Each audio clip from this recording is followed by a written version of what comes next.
so now I'm gonna show you how to do a cart setup. This is super important because you wanna make sure that everything is ready before your client comes in. So about 15 minutes before my client comes, I like to set everything up on my cart because it usually takes me about 10 minutes to set everything up so that when they come in and they lay on my lash bed, I'm ready to lash them right away. And now I'm just gonna show you everything that I have in my cart that I prepared for my client.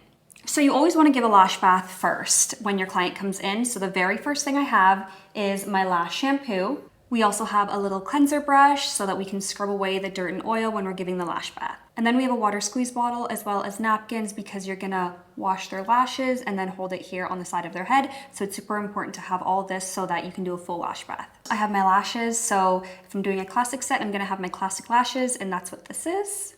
And then of course I have my tweezers. I have my Elite adhesive. Obviously you can't lash without an adhesive.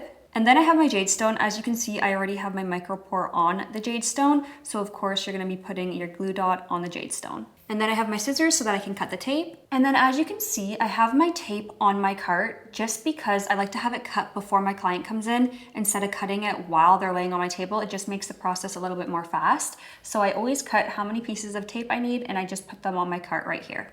And then I have my gel pads to go underneath the tape.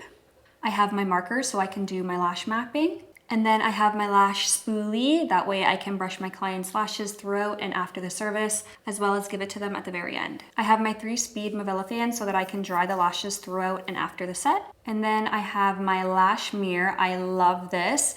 That way I can always check the lash sets as I go and at the very end. This is one of my favorite tools. I always like to have adhesive nozzle wipes on my cart just in case my client starts to tear. I can wipe their tears away with them, as well as to clean off the nozzle of my adhesive.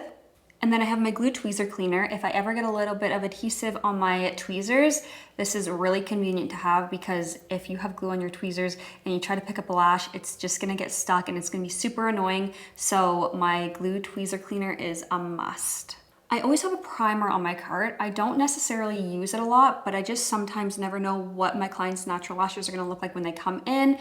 And like we've talked about before, if we've given a lash bath and they're still super oily, I will go in with my primer. So I don't always use it, but it is on my cart just in case I need it. And then I have my super bonder and my lint-free applicators to apply on the lashes when I'm done the service. And then last but not least, I have my nano mister. So I use this when I'm done a service as well, sometimes with a super bonder, sometimes without, but I always love to have this on my cart. So that is everything that is on my cart before my client comes in. I just showed you the whole cart setup. So that's something that's super important that you do before your clients come in.